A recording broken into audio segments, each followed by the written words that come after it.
lose him with how steady he's been when he has been in the lineup for you guys? Yeah, I mean, we're going to miss him.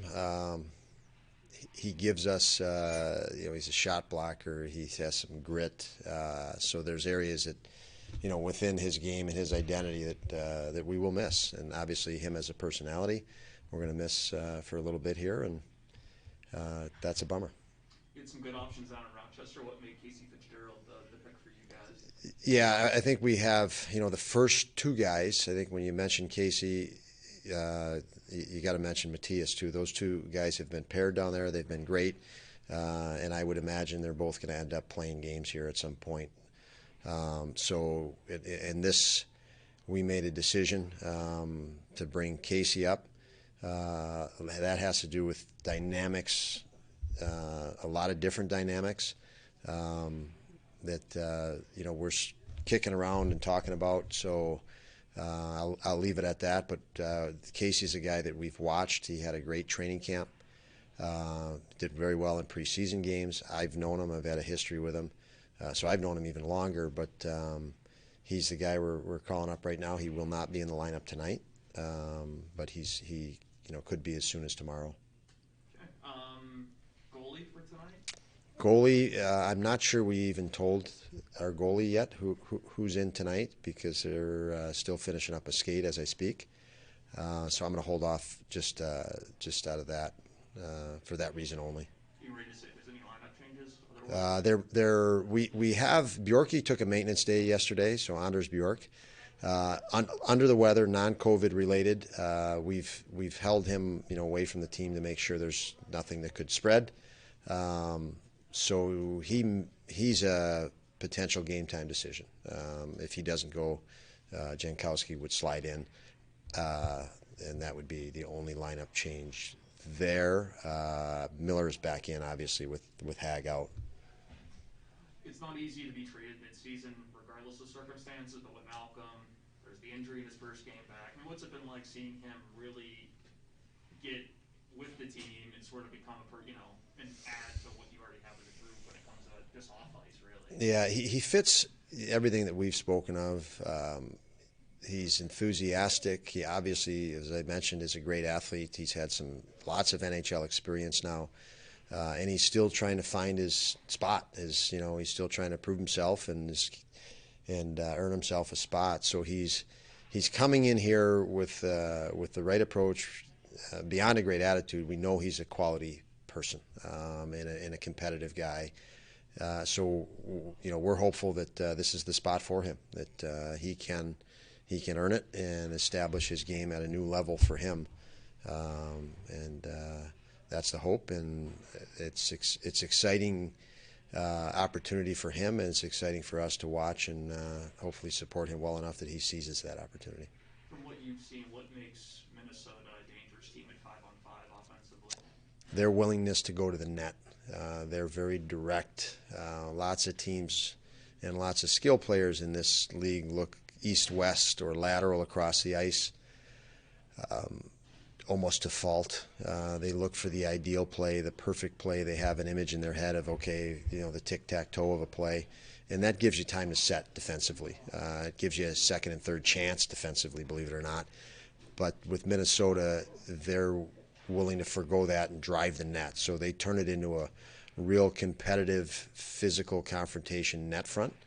And we're going to have to be ready for that. And that's first thing I told our players, you think of, the defensemen think of that every day because they're net front defensive zone, but it's much more than that. Our wingers and center have to be ready to battle in front of our net front to win those battles because the puck is going there, and so are numbers of bodies for them.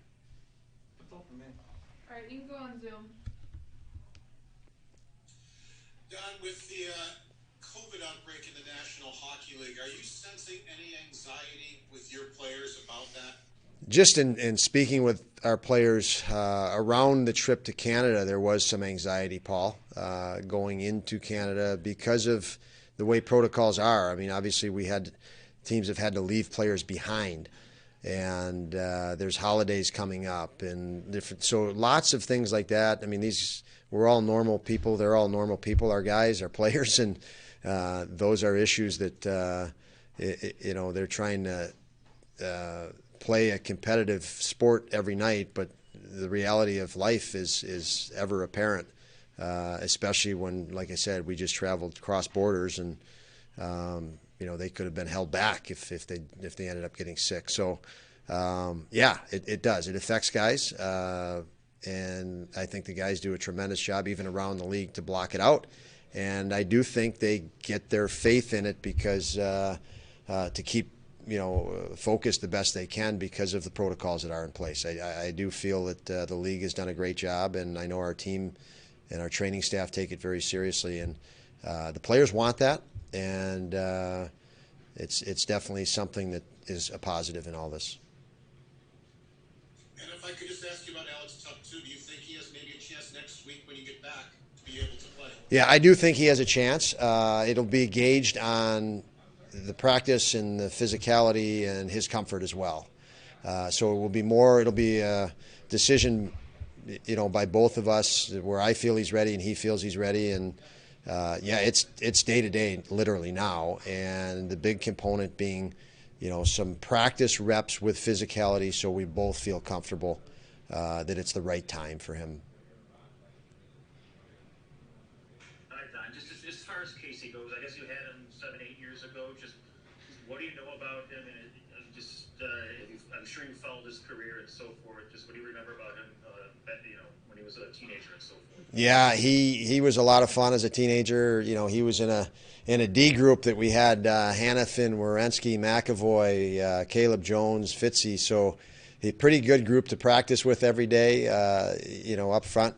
We had Matthew Tkachuk and Austin Matthews, Greenway, who's playing tonight. Tons of NHL forwards in the NHL, and he got 2 years against lots of NHL forwards head to head, and he's worked his way. His road to the NHL has been a little bit longer, but he's been impressive and effective through his entire career, and has really been, at the top pairing in Rochester now for a while. So I look forward to him. I'm excited.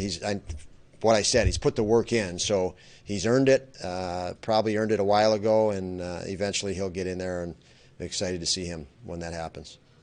And he knows our system, Bill, very well, which is a bonus for me as a coach, and obviously for him, the ease of him, coming in. There's not much he has to figure out with what we expect out of our players and systematically.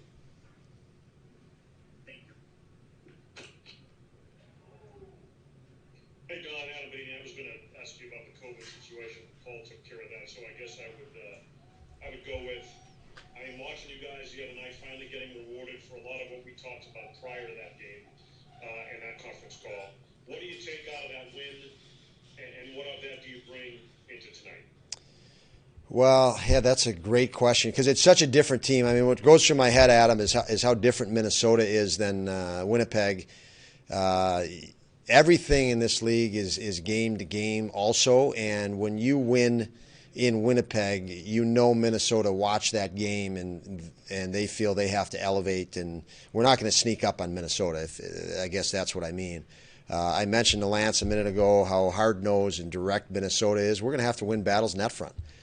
So really, as far as a carryover, it's always reassuring when you do win games that you're doing some of the right things. I mean, even the pregame video that we targeted for Winnipeg, we could then postgame say, hey, you hit the targets and you got the rewards. And that'll be the same approach systematically or pre-scout and game plan strategy going into tonight. And that's an area we have to be ready to win those battles and concentrate through those battles and protect the puck through those battles. So a different game, different challenge, but I do think our guys can identify with that, and they can battle through any feeling of being overwhelmed. I guess the biggest thing, Adam, when you go into these situations, when your team feels overwhelmed, there's nothing you can do. And I think we're at a point now where our guys, we can lay out enough in front of them that they won't feel overwhelmed, and they feel even if a mistake's made, they can correct it. And that's a good place to be. All right, Don, thank you. Good luck tonight. Yeah, thank you, Adam.